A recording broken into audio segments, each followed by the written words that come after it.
Hey, how you doing, all you styrene fiends? This video is going to be a few shop card shoutouts, and I'm going to show the update on the Iceman Collections Stovebolt 6.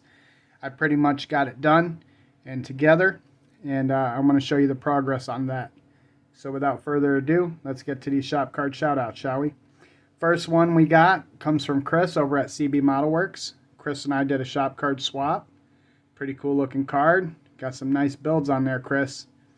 If you guys want one of your own shop cards, look down there. There's his Gmail, cbmodelworks@gmail.com, and hit him up. I'm sure he'd be glad to send you one. Chris, thank you for the shop card. Thank you for the kind words on the back. Guys, as usual, links to every channel will be in the description. Next one I got is from Mr. Ed Reiner over there at Models and Beer. He and I also did a shop card swap. Ed, thank you for the shop card and the kind words, sir. I appreciate it very much. Alrighty. And the next shop card shout out is a just because. And pretty much it's just because Sean sent me another one of his shop cards. So why not? So everybody knows Sean at the Scale Model Car Guy channel. If not, link will be in the description. Sean's a really good guy. Helps out anybody that needs any help, and he's always a strong supporter of all the channels that come along. Well, I reached out to Sean because you know about his extensive Johan collection, and after I picked up that Mustang funny car, I asked him if well, I didn't ask him. I told him that the kit didn't come with directions or decals, and he's like, well, I have some instructions, and he sent me the instructions for it. And he also sent me a decal sheet that I was kind of not expecting. So that was pretty cool of him. So Sean, thank you for the shop card again, and thank you for the instructions. And I'll tell you, when I'm done with this build, I will send these back to you so you can put them with the original box, or you know, you can pay it forward to somebody else that may need them in the future. But I appreciate it very much. Thank you. And guys, you know, he is the resident Johan guy, so most people are going to reach out to Sean when they have a question about Johan, or they may be in need of something. If he has it, he generally will share it. So I thank all these guys for their shop cards. And please go visit their channels. Give them a thumbs up. Give them a sub if you're so inclined. They'll appreciate it, and I definitely will appreciate it. So, all right. Guys, stick around, and I'm going to show the Iceman Collections Stovebolt 6. Well, alright, here she is. I don't think it came out too bad, and we'll take a closer look here in a second, but I'll spin it around. I did use that Morgan Automotive Detailing distributor that Danaman sent me, and it came out pretty dang good if you ask me.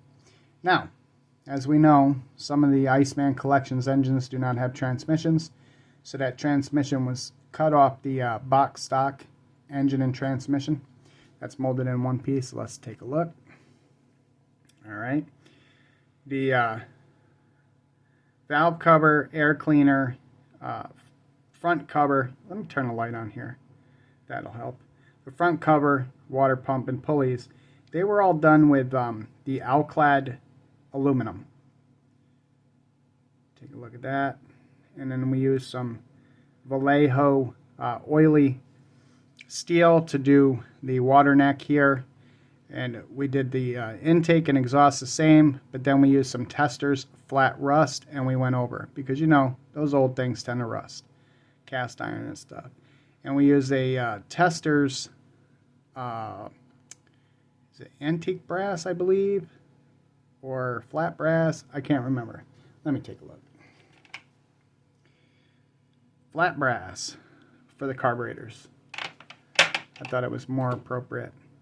And of course we did oily steel on it, and it looks kind of sparkly. I don't know if you can see that. It looks kind of sparkly, but this is supposed to be oily steel. Or is it the regular steel? I can't remember, but whatever the case may be. And you can see that fuel pump there.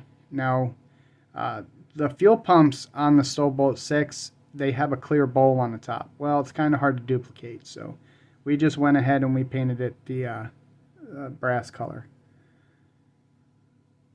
And the one thing is that the transmission, obviously the relief here for the starter didn't match up, so we just had to make a compromise. And once it's in the car, you're not really going to see it, so it is what it is. And we will weather it up a little bit when we get it in the car, so it looks a little bit too shiny right now.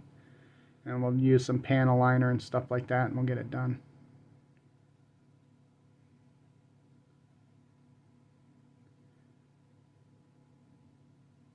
I did paint the spark plugs white, but obviously now with the spark plug boots, it's kind of hard to see. You can see the spark plugs, the white of the spark plugs a little bit. So I don't think she came out too bad. I still got to do some a belt on all the pulleys and everything, and yeah, I'm pretty satisfied with the way it came out.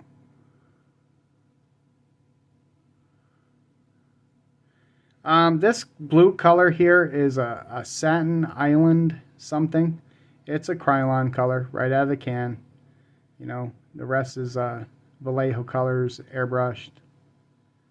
So like I said, and then obviously the two testers colors, the brass and the flat rust color. They were just brushed on, dry brushed. Obviously that was not dry brush, but you get my drift. But yeah, guys, I'm pretty satisfied. I'm pretty stoked. This is going to look pretty good when we get in the 37. And if you haven't checked out Iceman Collections yet, you should. Makes quality products.